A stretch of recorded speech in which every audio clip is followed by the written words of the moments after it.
I believe there is a specific personality type to that would be good at poker, but I believe that actually there's a lot of variation in what makes a pro poker player. And I also think that pretty much anyone can have some level of success. And I think that for certain personality types, playing poker may actually be quite beneficial. Let me explain.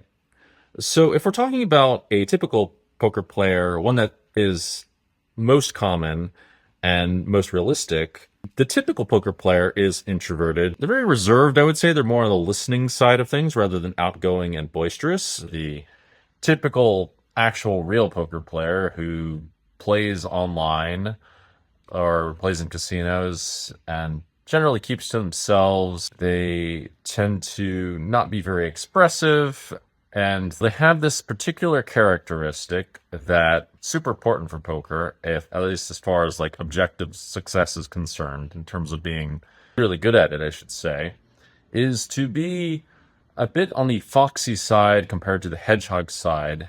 It's a kind of personality trait that Nate Silver alluded to in his book Signal and the Noise. He talks about the foxes and the hedgehogs and how they're wildly different in their approach. But basically, to be foxy means to slowly and deliberately make decisions, to pensively do so, and to be concerned with the truth a lot of the time. And to be a hedgehog is to be more like the opposite. Think more like Ray Dalio versus Donald Trump. Ray Dalio is a lot more pensive and thinks through of things, and Donald Trump doesn't. He more like overtly states his views, doesn't really check to see if they're accurate, and generally is using more bravado and less cautioned thought in order to make things happen and to do things. Also, Andrew Tate is another example where he doesn't seem to have thought his ideals through. Let's say Elon Musk is more like opposite of Andrew Tate, to give you an idea of someone who's more on the opposite side of things for on a foxier side, I would say. To be a poker player, it also helps to be very rational. As you can perhaps guess from my personal success, I'm rational in kind of an extreme way.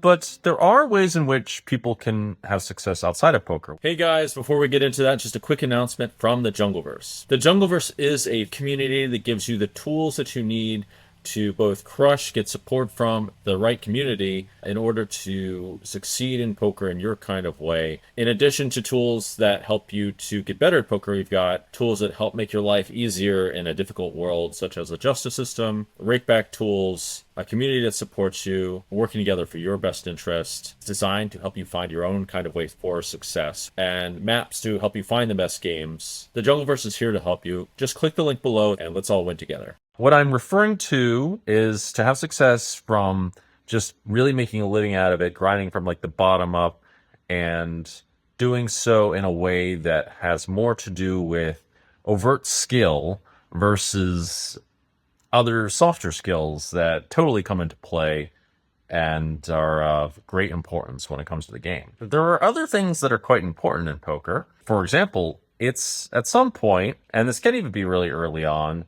it's more important to get into the right kind of games versus be really good.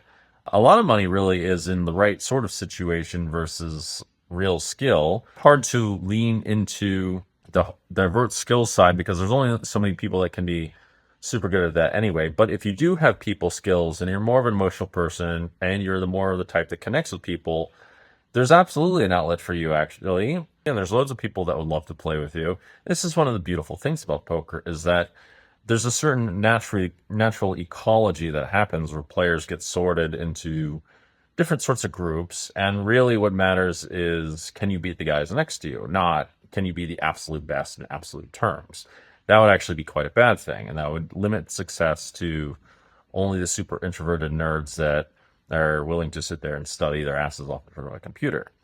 Now, fortunately, if you do have these people skills, you can go out and find the people that like you or that think they can beat you or whatever in your local environment, and then just beat them. That's all you really need to do. And those games can be quite a bit bigger than the equivalent skill level of online games, like a $100, $200, $20,000 buy-in game can play softer than a $1, $2 game on the internet. I believe that happens all the time, actually. And so if you have these kinds of people skills, they can ironically and indirectly be more important than the skills that will tend to lead someone towards being a great poker player.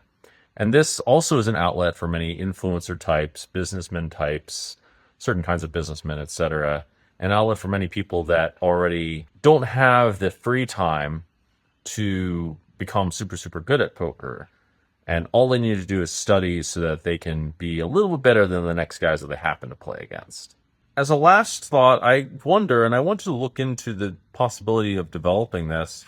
I suspect that poker can help with these people who have the total opposite tendencies of what makes a great poker player, such as being really expressive and hearts on your sleeve kind of person, or for example, being really the kinds of person who jumps to conclusions super fast, which is the opposite tendency that's good into poker. You want to not do that. Or the kind of person who is a bit more emotionally driven, because I think that poker can help train the shadow sides of all those traits and train someone to be better at the opposite versions of those things, like to help them become more rational and see the value in rationality over being emotional all the time, or also to not give away everything of their emotional situation all the time as well. That can not be really a great thing.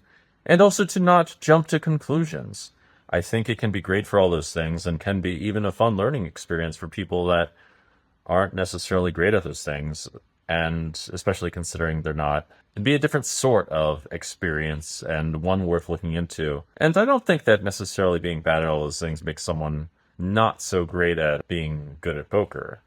It's unlikely to have all the weaknesses, let's say. And there are other forms of ways I think that these sides can find some kind of advantage in poker that aren't necessarily expounded on, such as being able to get an expression out of people or read people in a better kind of way than many typical poker players might be able to.